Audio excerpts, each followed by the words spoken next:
Hello friends, welcome to Sarita's Planet. आप सबका हमारे इस चैनल में बहुत बहुत स्वागत है।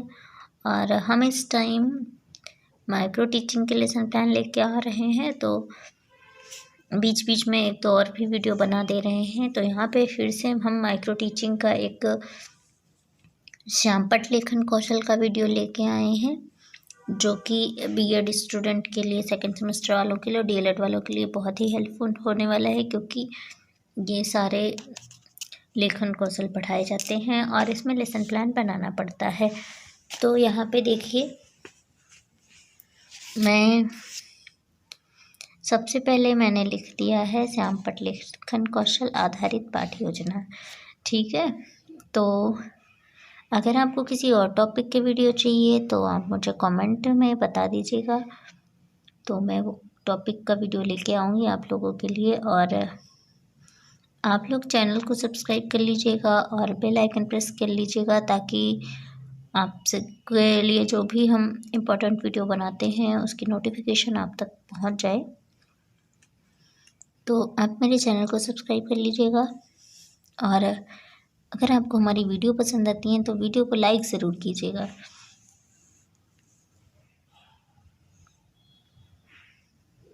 तो यहाँ पे देखिए, श्यामपट्ट लेखन कौशल आधारित पाठ्य योजना पहले लिख दिया। उसके बाद यहाँ पे लिखेंगे कक्षा, विषय, कालांश,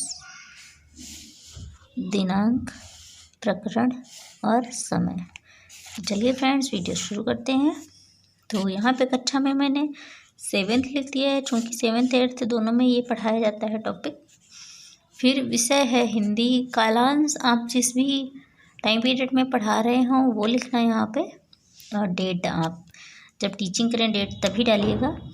पहले से लेसन प्लान हम लोग बना लेते हैं, डेट वाला कॉलम खाली रखते हैं, जिस दिन हमारी टीचिंग होती है उस दिन की डेट लिखते हैं। और प्रकरण मैंने पहले ही बता दिया है, उपसर्ग है और इसकी टाइमिंग 5 से 7 मिनट होती है।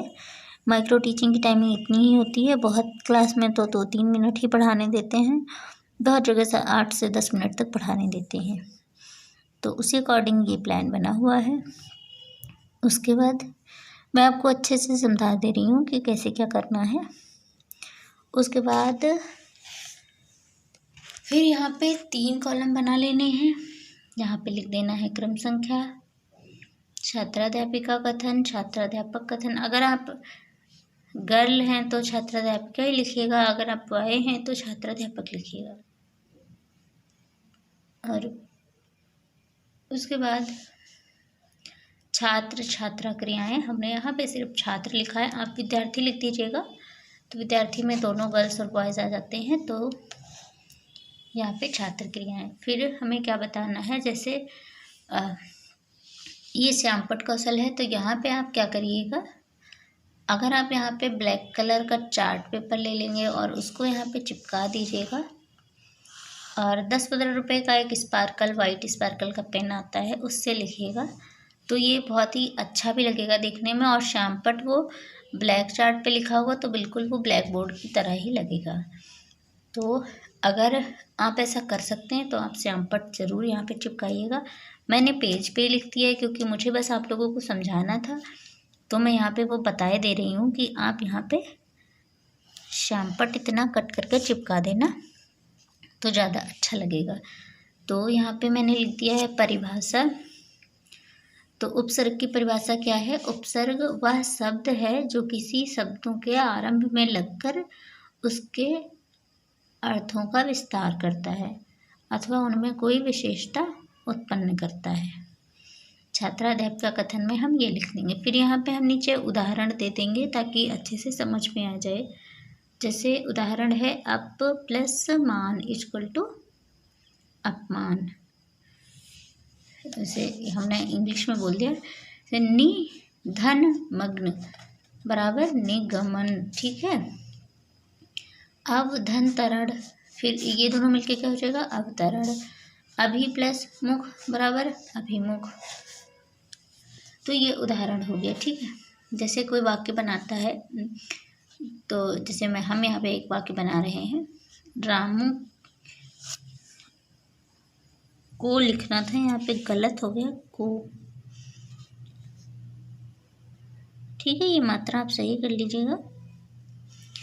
रामू को धन की प्रबल इच्छा है, तो उपसर्ग यहाँ पे क्या है, प्रबल को कैसे लिखेंगे, प्रबल को बराबर करके प्र प्लस बल। ठीक है, तो यहाँ पे उपसर्ग क्या हो जाएगा, प्र। इसमें क्या है, अप। इसमें उपसर्ग क्या है, अप। इसमें क्या है, नी। इसमें क्या है, अव। इसमें क्या है, अभी। तो इसी तरह से हमने एक शब्द बनाया, वाक्य बनाया है, जिसमें ये शब्द आया है, जो ये दिखा रहा है कि ये उपसर्ग है। इसी तरह हम कोई दूसरा वाक्य बना लेंगे, जैसे अशोक ने गाय पर निबंध लिखा, तो निबंध यहाँ पे जो है उपसर्ग हो जाएगा ये शब्द, तो इसको कैसे लिखेंगे, नी प्लस बंध, तो उपसर्ग क्या हो गया, नी। तो इस तरह से ये हम लिख देंगे छात्राध्यापिका कथन वाले कॉलम में। फिर अगले कॉलम में छात्र क्रियाएं हैं, यहाँ पे क्या लिखेंगे, यहाँ पे लिखना है सभी छात्र ध्यानपूर्वक श्यामपट्ट की ओर देखेंगे और महत्वपूर्ण बिंदुओं को अपनी पुस्तिका में लिखेंगे।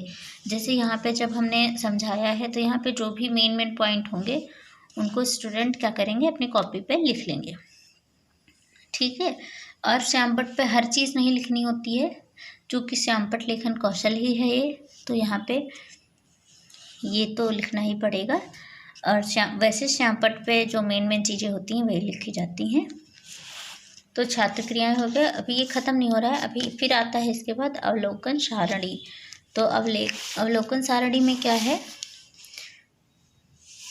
अवलोकन सारणी में यहाँ पे कई कॉलम बनते हैं। तो यहाँ पे मैंने आपको, देखो मैं आपको दिखा रही हूँ, पहला कॉलम बनेगा क्रम संख्या, फिर कौशल के घटक, मैंने कौशल के किन किन घटकों का उपयोग किया है ये लिखा है, फिर बारंबारता मिनटों में, और इसको यहाँ पे कैसे लिखा जाएगा, इसको यहाँ पे जब टैली किया जाएगा तो यहाँ पे लिखा जाएगा, जैसे हमने इसका उपयोग सामान्य किया है तो यहाँ पे 3 नंबर तक हम दे सकते हैं, अच्छा है तो 3 से 5 तक, और बहुत अच्छा है तो 6 से 9 तक।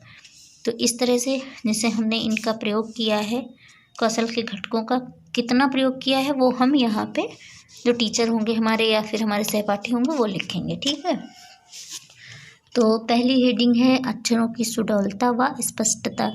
मतलब जैसे हम श्यामपट्ट पे लिख रहे हैं तो ऐसा ना हो कि हम बहुत बड़ा बड़ा लिख दे रहे हैं। तो ये पहला पॉइंट हो गया है। इसी तरह से अगला पॉइंट है अक्षरों के आकार की समानता। कोई जैसे नहीं लिख रहे हैं हम बोर्ड पे पहला अक्षर बहुत बड़ा फिर छोटा छोटा लिख दे रहे हैं, तो ऐसा बिल्कुल नहीं करना है। फिर अगला नंबर है विषयों में संक्षिप्तता व सुस्पष्टता। से हम कुछ भी लिख रहे हैं तो स्पष्ट होना चाहिए, घिचपिच नहीं होना चाहिए, ये सब चीज़ें, और व्याकरणिक शुद्धता होनी चाहिए। अगला पॉइंट है क्रमबद्धता, एक क्रम से लिखना है, ये नहीं कुछ जो बाद में लिखना है वो हमने पहले लिख दिया या पहले वाला बाद में लिख रहे हैं, तो ऐसा बिल्कुल नहीं करना है। और मुख्य बिंदु और शब्दों का रेखांकन, जैसे कुछ मेन चीज़ें हैं उनके नीचे अंडरलाइन कर देनी है ताकि उससे पता चलता है कि ये मेन है।